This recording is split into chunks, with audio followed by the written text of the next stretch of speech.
Oh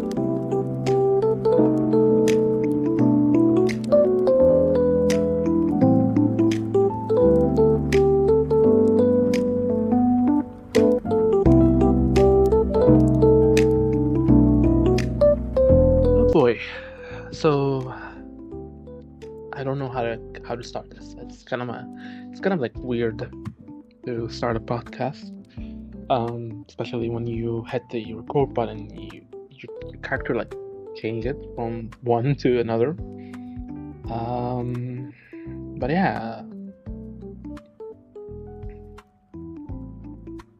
So life. Let's talk about that. Uh, life has been very very confusing. Like almost like a different type of life that I was thrown into, and that it feels like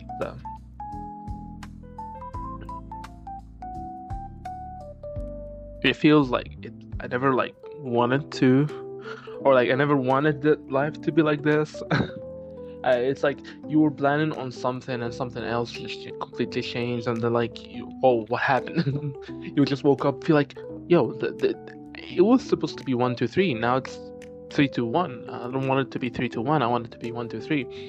And it's basically like your mind cannot comprehend what's going on and what's up.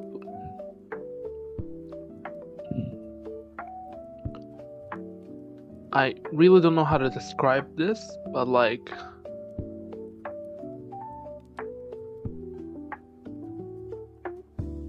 I will try. Um, let's start off with how this year started. This year started with a lot of issues, including college and work. I used to work as a supervisor in a call center, and there was a lot of issues with college and working as a supervisor because first of all there was exams, and my manager couldn't give me the time of like day off, so I have to like finish exams and then prepare myself by 2 hours sleep, and then be able to like um, wake up again, and then like with the 2 hour sleep I have to like wake up and then prepare myself for work, and then there's like that 2 hours commute between my house and to the work. It was a difficult experience, and there was also like the time where there was like a military subject that I need to take, and if we had to like shave off our hair and beard, not be able to like go to we have to like finish that subject. It's important for us. It's basically for us to like understand our why there's a like obligatory military service. So this is what happened. I have an uplet like we take like courses in college for military and how things work. We shave off our beard, we wear a specific uniform, we do exercises, we stand in like a line, there's no phones allowed, and you do that from 7 a.m. to like 12 p.m. every day, and until then you can pick up your phone and text and check on who's actually there for you, which is why I hated this whole thing, because my shift starts at 3, and so I finish there, I go home, I change, I shower. My mom was alive at the time, and she was like tired and sick each day, and I had to like sit with her, make her food, and then go to work, and then back from work and I make her late dinner because my shift ends at 12 p.m. So I come back home at 1:30 a.m. 12 a.m. I come back home 1:30 a.m. and then I like feed my mom dinner, and then she was like very very tired, but she was like smiling through all the pain. It was a difficult time, and then after that there came Ramadan, and Ramadan was nice. It was hard for me as well because I used to be the one who do like the breakfast, who cook the breakfast nowadays. I don't remember my mom actually making something in Ramadan this year. She would fast. She would try to fast, and I was like, no, mom, you don't have to actually fast. You're tired, but she would push through all of that, and still comes up with different ways and on trying her best. Jump start to after the Ramadan, I was demoted from supervisor to back to agent due to efficiency. Not my efficiency at work, but the efficiency at the count. The numbers of agents are leaving, and they need to reduce the amount of agents, amount of supervisors. So I was selected to be one because I didn't meet with the criteria, and their so-called criteria is that I failed to hit the number of attendees. There was one day I missed at work, that was sick day, that they used it against me, and it felt unfair because that sick day wasn't for me, it was for my mom. It felt like I was they didn't even understand what was going on in my life. So I immediately resigned on spot and decided to work or find a work. But it was during the exams of term 2, the second semester of this year, and I was like, okay, mom. So basically I rested a little bit. I went to college, I finished my exams, and in the second exam my mom got sick. And in the third exam, during that exam, I've heard the news that my mom died by a heart attack. And it was kind of like unexpected. She was doing just fine, and then she just died, and it broke my heart, and it broke a lot of things in myself. I'm not usually the sensitive guy, the one that cries, the one that actually breaks down, the one that likes to tear up. Most of the time I usually do it either alone and with someone that I truly trust nowadays, because I don't want it to be used against me or to be found against me. I'm kind of into that stoicism a little bit. I don't show emotions in front of people. I don't show I let my brain handle it, then let emotions do it. It's not like a Sigma type, alpha male type bullshit Andrew Tate, but it's more like a conscience. I have a conscience. Especially, and it's unique because a lot of people at my age, I'm 22, in case you haven't realized, a lot of people don't have that conscience whatsoever. They usually have that conscience, I'd say after 20s, maybe at 30s, and when I realized that I have a special gift is that basically I don't react on my emotions, I react on actions, and actions speak louder than emotions, of course, because you can't say, oh no, I feel sad, I feel depressed, I feel like that, but there's an issue that we need to fix, and that we need to fix right now. We don't have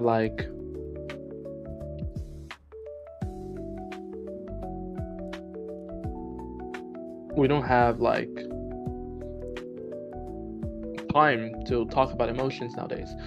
Usually we need to take a step back, we need to take a step forward and try our best in a lot of things. And emotions usually for me is a late thing that should be delayed, that should be done later on. Not a lot of people have conscious or have a control on that emotions, and that is completely fine.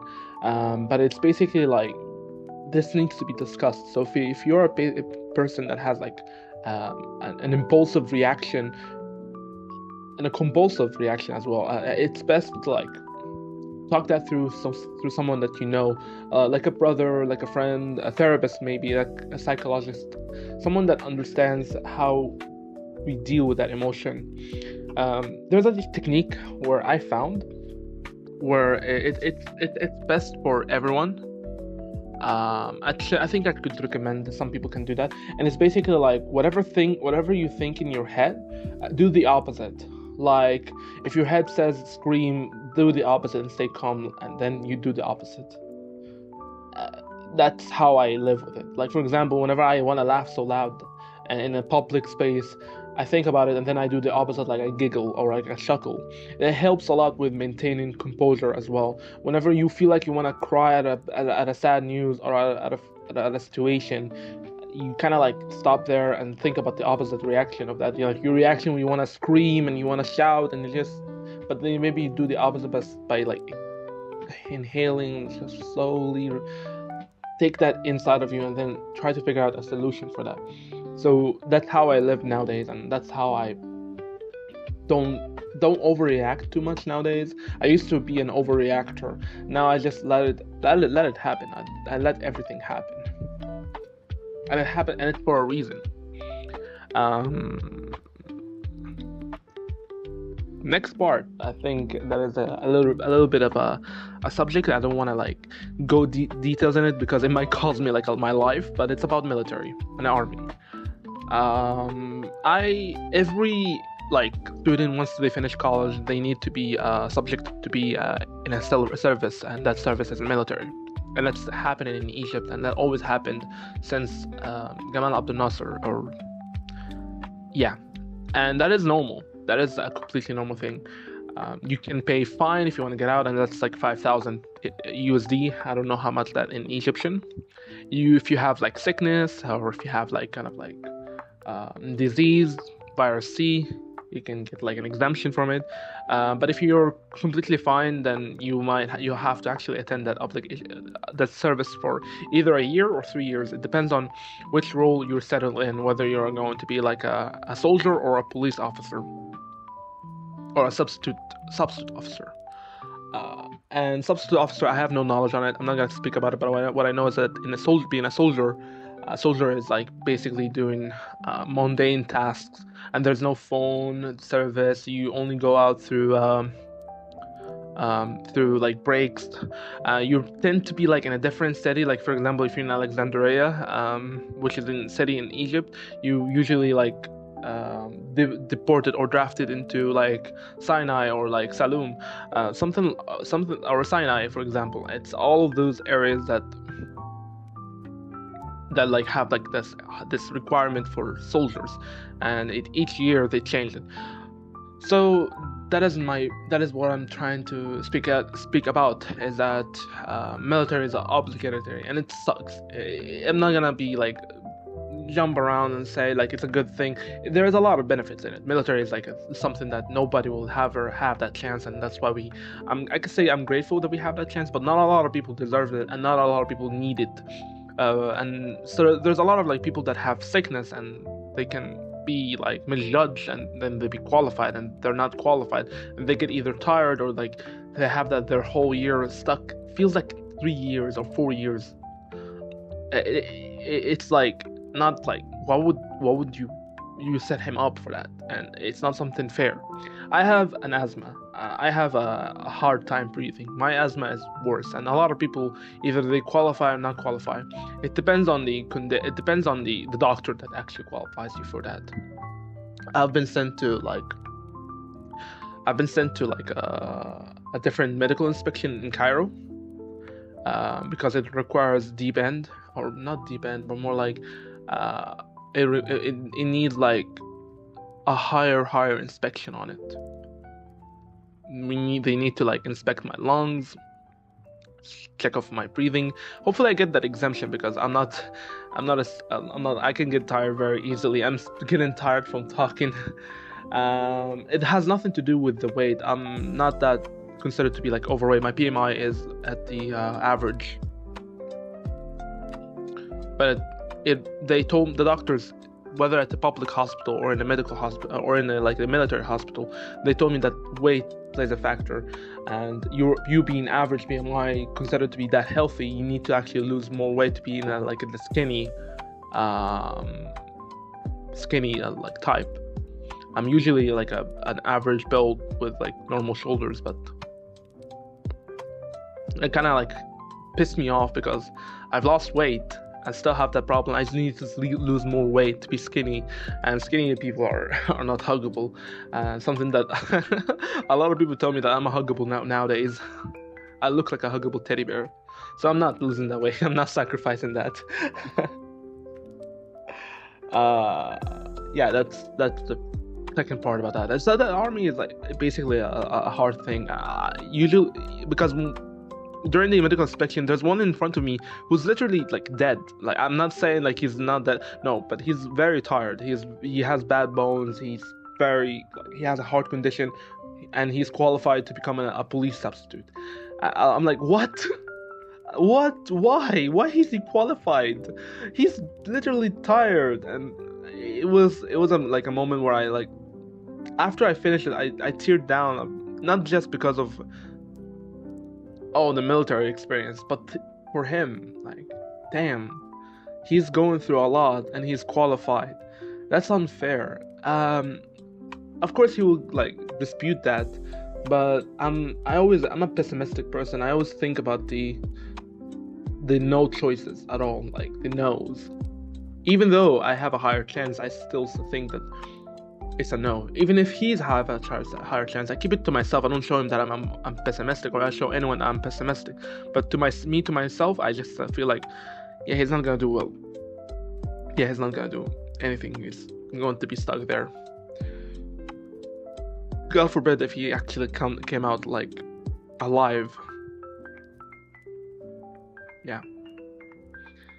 So that's the second part that I want to also talk about. I want to talk about in this like mini podcast, and it's the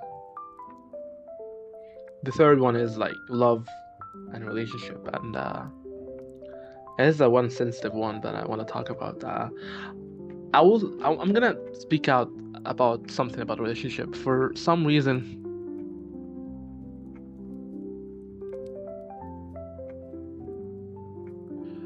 relationship is kind of vague for me nowadays. I feel tired. Like, I'm usually when I talk about a relationship, I usually like don't want to talk about it in public, because this podcast is made for friends and family and for other people that find this podcast and like, you know, in their feed, they want to like feel like relatable, or they just want to hear something on a white noise. But relationship for me,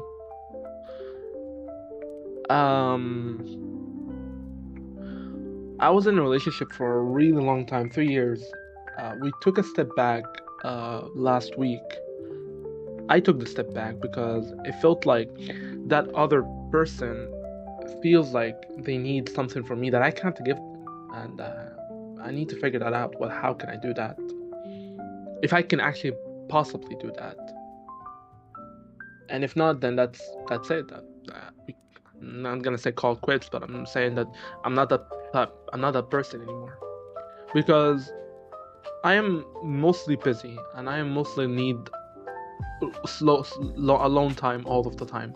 I love clinginess, but it needs to happen for a reason.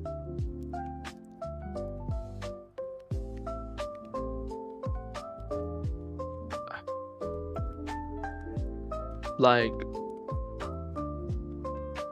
I'm not like like someone to be pushed around for too long, and I want to be someone to be there for a reason. And I didn't find that reason, because what I felt like, I was like a person that tries and tries and tries. Yeah, gets the love and attention, but then it overruns by like the requirement for more than what I can provide at that moment. And it's like, come on. It caused me to have like this dry need of validation and love from other people, not just from her, because I felt like there was something wrong with them. I'm not and this is when I started to feel like I need like a regular, like an intimacy, like not like, because we're in long distance. We could get like intimacy in other ways, but like this time I needed like closure intimacy, like hugs, cuddles, hell, even sex, which it's been like the last time. It's been a while. Like, it's really been a while.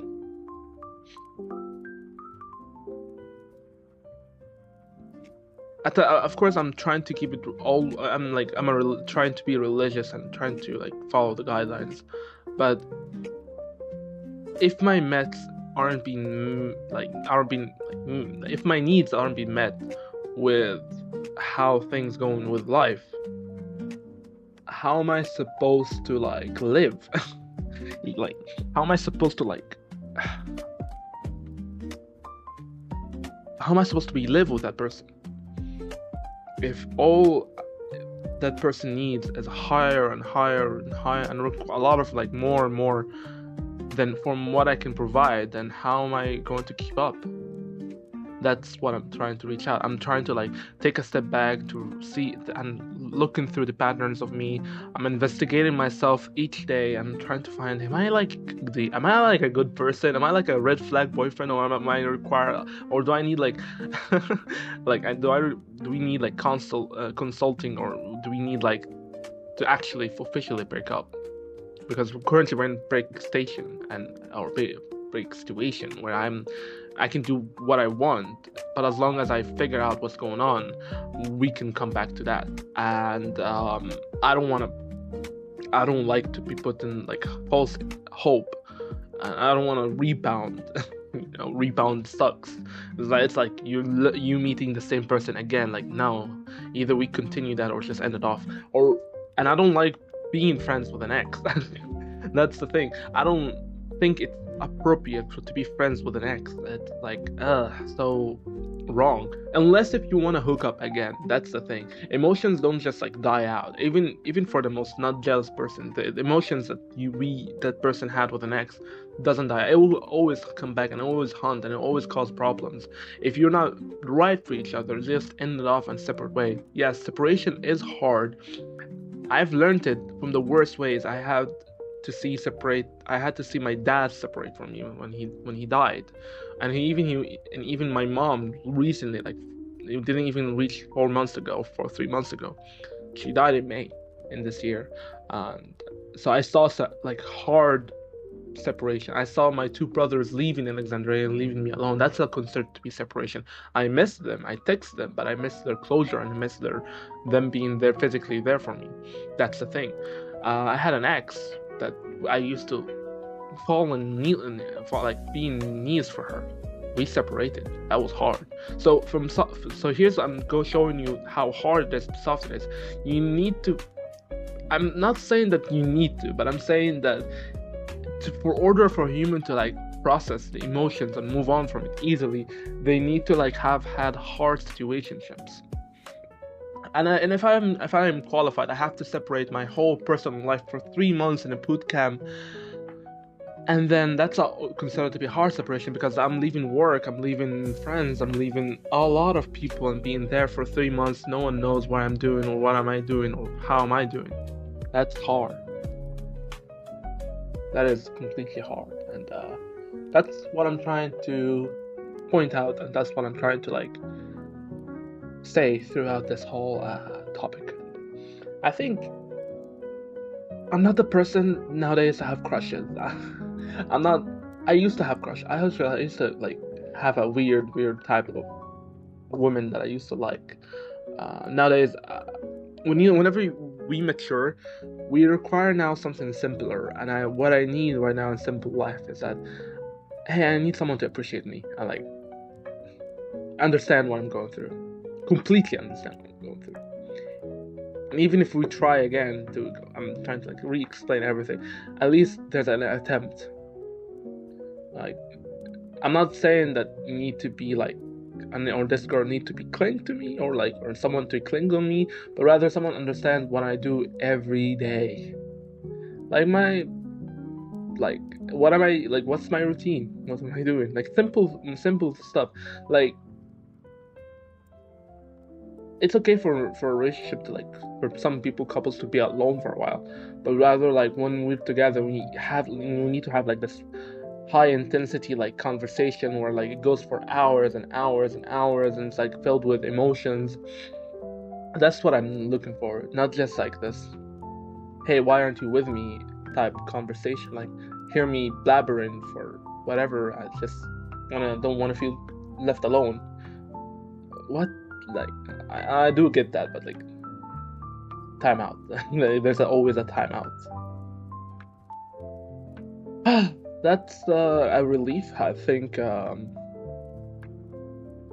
hope you enjoyed the jazz music in the background. I hope you as well enjoyed the mini podcast.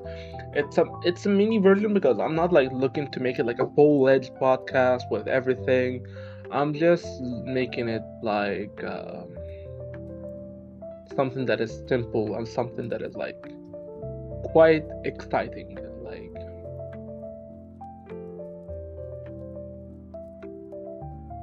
yeah, that's about it. So thank you so much for listening. Thank you so much for everything. I hope your day goes well. Everyone's day goes well. Help you're not, and here's something kind of like a reminder: you're not alone.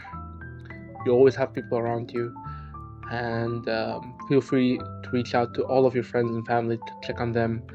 You may not know what someone's going through, and your existence or your presence actually can help and affect someone. Thank you, and have a good one.